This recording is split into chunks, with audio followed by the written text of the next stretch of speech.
The tit-for-tat attacks between the U.S. and Iran continued early Wednesday, threatening the ceasefire and peace negotiations. President Trump posted, "They've taken too long to negotiate a deal that would have been great for them. Now they will have to pay the price." This latest round of attacks began when Iran downed an American Apache helicopter like this one. President Trump said it was a miracle the two pilots survived. The U.S. retaliated by hitting Iranian defensive sites. That's how you get the Strait open. If they're not going to do it via a deal, we have to be prepared to do it via force. Iran then sent drones to Bahrain, Jordan, and Kuwait. Now President Trump tells Fox he's getting closer to targeting Iranian power plants and bridges because Iran is, quote, tapping the U.S. along. And many of our allies and adversaries are puzzled by President Trump's on-again, off-again, blustering threats, attempts at negotiation. What we all know is that Americans are paying the price. Despite the fighting, Qatari negotiators working as intermediaries traveled to Tehran Wednesday to meet with Iranians on a peace deal. There needs to be constant pressure on them. That's military pressure, diplomatic pressure, economic pressure. There's still no clear timeline for a deal. 2 days ago, President Trump said that a peace agreement could be signed in 2 or 3 days. In Washington, Caroline Shively, Fox News. New inflation data shows costs are surging for Americans as the war in Iran drags on. The Consumer Price Index for May shows prices rose 4.2% year over year, the highest jump since 2023. The new numbers giving us a glimpse at how the Iran war has affected energy prices and, by extension, the price of everything else. The energy prices escalation from this conflict is real on American people. We are working every day to drive that down by releasing strategic petroleum reserves, changing regulations on gas formulations this summer. Also factoring in the rapid expansion of AI data centers and an ongoing drought that's had a big impact on crops and livestock. A silver lining for the White House is that it comes on the heels of a strong jobs report, something the administration has made a point of celebrating. Far better than even anticipated.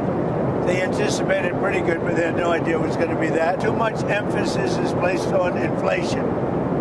But inflation is poised to once again be a top issue for voters in the November midterm elections. The latest Fox News polling shows it's an extremely unfavorable area for the president. Everybody's concerned about their gas prices. Everybody's concerned about their grocery prices. That is going to be what will be the ultimate decision. Are you better off today than you were when Donald Trump came back in?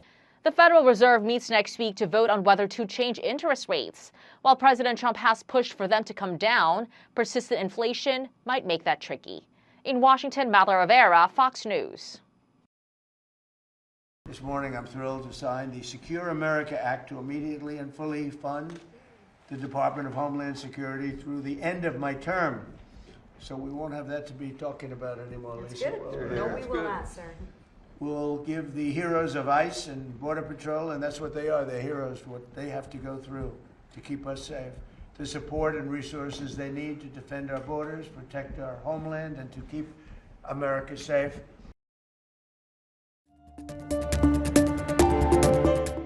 Omar Abdulkadir Artan arrived in Miami with high hopes. He was excited to be the first Somali to referee at the World Cup, a crowning moment for his career. Instead, U.S. Customs and Border Protection says he was brought in for further questioning, as sometimes happens, and then they determined that he was inadmissible due to vetting concerns. And that is the question many in Somalia and across the continent have. What vetting concerns? Because that has not been explained. The Somali embassy here in Nairobi telling CNN that he was vetted by the U.S. embassy here in Nairobi before they gave him a 3-month multiple entry visa, so he could travel easily between the 3 host nations, Mexico, the U.S., and Canada. He was even given a diplomatic passport just to ease his travel into the U.S. FIFA now confirming that he will not participate in the World Cup at all, and essentially saying they're not responsible. This is the FIFA statement. FIFA is not involved in host country immigration processes, including visa adjudications, and has been informed by authorities that Mr. Artan's status will not be changed at present. In line with previous FIFA events, a host government ultimately determines who receives a visa and who is admitted into their country. So in this additional inspection that he underwent in the U.S., that seems to be where the immigration officials decided that he could not come into the U.S., even though he is a referee who's well regarded on the continent. He was named the male referee of the year 2025 by the Confederation of African Football. That is the highest honor possible for a referee. He has officiated matches around the world.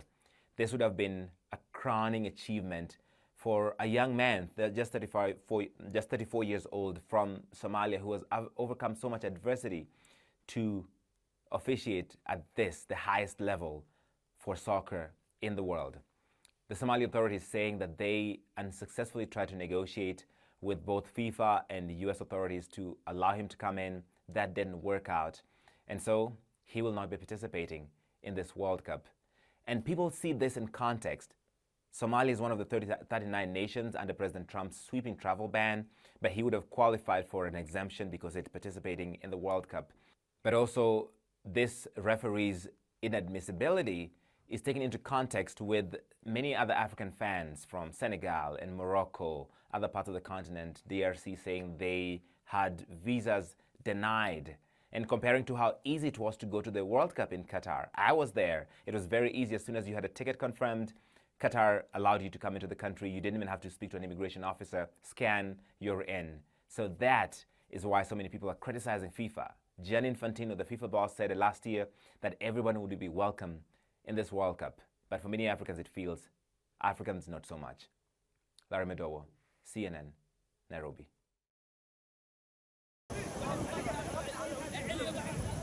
laakiin waxaa rabaa si gooniya inaan dalkeena shacabkeena Soomaaliyeed dowladeena ugu mahad celiyo qayb istaagooda taageeradooda wanaag waxay ka sheegeen waxa ka badan waxay gadaal ka qabanayeen marka wixii dhacayna waa dhacayaan oo qadar waaye marka FIFA na si fiican ay support gareysay oo ii taageertay oo maaragtay ilaa hadda ay meeshan ka imaanay ila socdeen marka waxaan idin ballan qaadaa insha Allah kan xiga in maaragtay aan tagi doono meel fiican aan ka tagi doono shacabka Soomaaliyeed inay taas ku bishaaraystaan kuna waxaystaan anaga dhan magaca Soomaaliyeed inaan difaacno Soomaaliya leenahay haddii ay xumaato iyo haddii ay fiicnaato.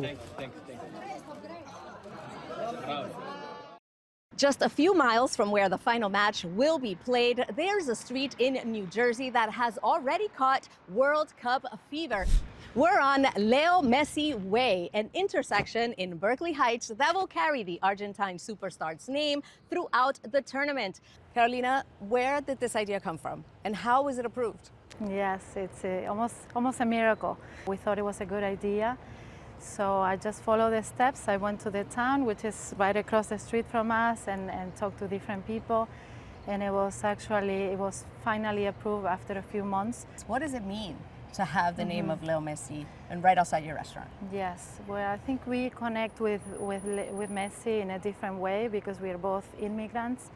Argentinians living abroad, and his values, his effort, and especially his intensive love for our flag and our colors and our culture is inspiring. Carolina Sokalski came to the United States from Argentina 30 years ago and turned this small restaurant into a home away from home for fans of the blue and white. This is where people cheered, cried, and celebrated Argentina's historic victory in Qatar. Carolina, you tell me that Leo Messi has not been here, but that you have had the opportunity to prepare something for him. I did, yes. When they came to New Jersey for Copa America, they stayed in Short Hills, which is only 10 minutes from the cafe. And I had the opportunity to gift him a Milanesa Napolitana, which is his favorite food for his birthday. Oh, wow, this is it. This is the Milanesa. Yes, oh my God. It looks absolutely amazing, delicious. I can understand why it's his favorite. But you know what? He's not here to defend himself, right? So I think I have no other choice but to eat his dish. What do you think? Enjoy. Go ahead. Yeah, all right. I think this is going to become a must stop during the World Cup.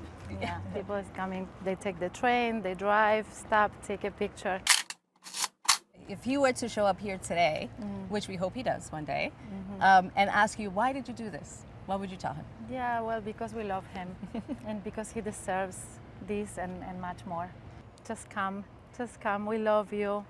You know you're going to feel at home too. Maria Santana, CNN, Berkeley Heights, New Jersey.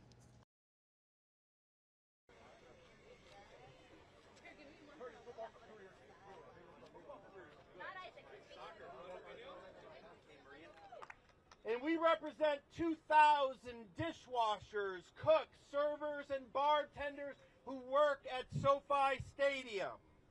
And it is my privilege to announce this morning that late last night, we reached a tentative agreement at SoFi Stadium.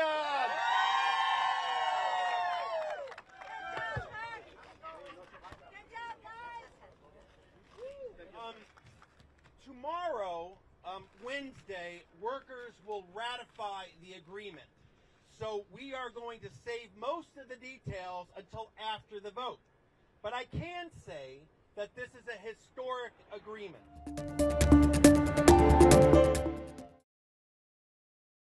The latest reading on inflation confirms you were paying more for things last month. The consumer price index went up. The 4.2% annual pace is the largest increase since April of 2023. Excluding food and energy, core CPI rose 2.9% for the year ending in May. Both numbers match economists' forecasts. Cracker Barrel is showing signs of turning around. It made a profit in the recent quarter and is raising its outlook for the year. The restaurant chain says it was helped by cost-cutting and corporate restructuring. It faced a social media backlash after it briefly attempted to change its logo and some menu items. Both changes were later reversed. And a number of states are making exceptions to their alcohol regulations for the World Cup, giving bars and restaurants the choice to extend last call to cash in. While some owners are skeptical about the change, one Boston bar owner says, quote, "I know enough to say that nothing good happens after 2 a.m., but the World Cup is special.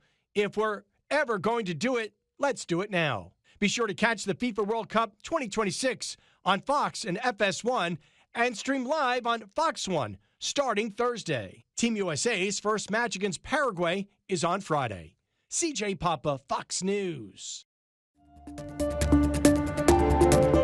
It's an emerging technology that's becoming increasingly popular. AI chatbots can help with certain tasks, but they come with concern. The new models are very powerful. The problem with that is that increases the risk. Dr. William Lever with Nationwide Children's Hospital says newer AI chatbots are more unpredictable and more engaging than past models. And a new study published in JAMA Pediatrics shows about 1 in 5 in the U.S. ages 12 to 21 reported use of AI chatbots for mental health advice. Among those who sought advice from AI chatbots, nearly 43% did so at least monthly, and about 92% believed the advice was somewhat or very helpful. It feels like they're being supported. It feels like they're being understood because these models are very good at mimicking human empathy. But in reality, they're just pattern recognition robots. Lever says when artificial intelligence replaces real help and connection, it can be harmful. He says parents and caregivers need to talk about mental health in the open and do what he calls co-prompting, where you work on these AI interactions alongside your teen to help interpret and verify the information. And he says to set boundaries. You can let them use the AI with the direct guidance and supervision they need to actually understand what they're dealing with. For Health Minute, I'm Mandy Gaither. Look, I know how this sounds, but you gotta understand, it's massive in there. Massive responses to a pair of low-budget films. YouTuber Kane Parsons' horror movie Backrooms has topped $200 million in global grosses, passing Marty Supreme to become A24's biggest hit ever in just 10 days. Meanwhile, another horror film, Curry Barker's Obsession, has also crossed the 200 million mark worldwide. It's already the top domestic grosser ever for its studio, Focus Features. We are outgunned and we are outmanned. Can bring the rain. We got no money. That falls like but we have each other and nothing left to lose. You ready? The official trailer is out for the 5th and final season of The Bear, as the team works against the odds to pull off one last service. The Bear returns June 25th on Hulu. In Hollywood, I'm David Daniel.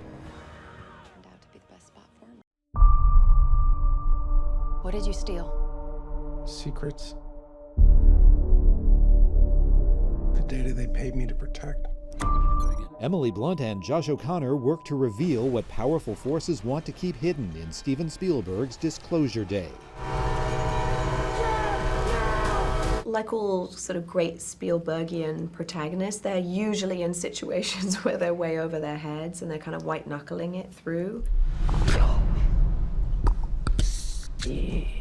Blunt worked with Spielberg on the alien language her character channels. He almost wanted it to sound mathematical, like a message that she's trying to convey. What's happening to me? People are starved for the truth. I always had a core belief that we are not alone in the universe. And then 2017, when the New York Times came out with that earth-shattering report about the Tic Tacs, that's when I started to think maybe there's another story to be told about what's happening today, right now. This 79-year terror campaign of lies has to end. It's kind of a beautiful belief for me, the idea that there's more out there than just us. And maybe the idea of a film like Disclosure Day really continues to raise a lot of questions. I think it would be arrogant to think that we are alone in the universe. What do we know? I know you.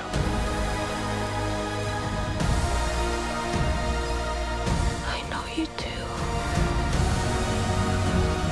What happened to us?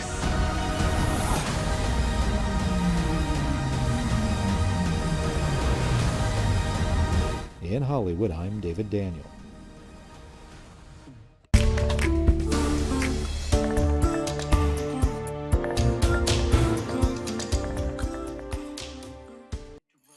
Like something right out of a daytime soap opera, a real-life, switched-at-birth baby mama drama unfolded at a Seattle zoo, but this one was done very intentionally. Over recent weeks, two female gorillas, Olympia and Jemani, gave birth at the Woodland Park Zoo, Olympia via C-section, an extreme rarity, the zoo says. But as Olympia was recovering, Jemani stepped in to nurse Olympia's baby while also taking care of her own. However, Jemani's baby was not doing well and was removed for veterinary care, and then, and here's the real plot twist, was given back to Olympia to care for. So, Jemani was caring for Olympia's baby, and Olympia was caring for Jemani's baby. And seemingly, the zoo switcheroo worked, with both infants now reportedly thriving. Meanwhile, the father of both babies doesn't know what's going on.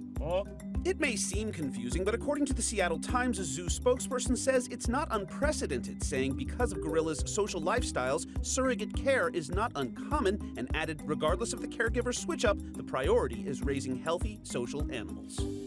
Did you know the best of both worlds approach can apply to apples too? Just take a look at this rare half-and-half colored apple that popped up in a shipment to a small market in New Zealand. The Sunshine Corner Market in Christchurch invited customers to come on down and take a look at the so-called Chimera apple, which the New Zealand Herald reports is rare to the tune of about 1 in a million. Social media users seemed suitably impressed by the split-perfect specimen that's sure to leave members of opposing apple color camps either red in the face or green with envy. For Take a Look at This, I'm Jeremy Roth. Fox 54 Plus has your news, sports, and weather. Start your evening with Fox 54 at 5:30, delivering the latest headlines and live reports straight from the scene. Then, stay informed with Fox 54 News at 9, featuring your Tennessee Valley certified most accurate weather impact team, tracking everything from tornado threats to traffic delays during severe weather.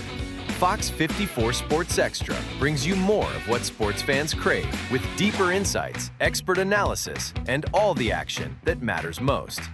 On Fox 54 Plus, you'll also find Alabama politics, plus 24/7 weather radar and real-time forecasts to keep you ahead of the storm. Looking for a quick recap? Don't miss Fox 54 Week in Review, highlighting the biggest stories of the week. Jumpstart your morning with Morning Rush, fast-paced news updates, featured with uplifting stories from across the globe. Get your entertainment fix with Getting Real, where we break down movie reviews, top 10 lists, and spotlight the newest film. Die Hard fan? Locked On Sports dives deep into the Crimson Tide, the Tigers, college rivalries, and pro action. True Crime Warrior Style? Killer Cases brings you gripping, real-life stories that stick with you. Hungry for more? Cooking with Style serves up mouth-watering recipes that are easy to make and impossible to resist. From movie previews before you head to the theater with Take a Look, to must-know headlines from across the region and around the world with In the News. Watch all of these shows on demand and also on the Fox 54 News app. Available on Android and iOS devices. Streaming 24/7.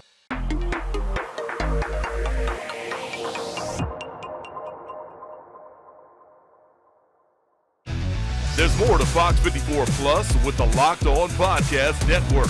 From the Tide to the Tigers, from college teams to pro. The Locked On Podcast Network gives you insights and analysis you just can't find anywhere else. These kids, they want to play. And I don't think so. I think it was Chad Baker-Mazzara. Locked On Sports, streaming every day of the week and right here on Fox 54 Plus.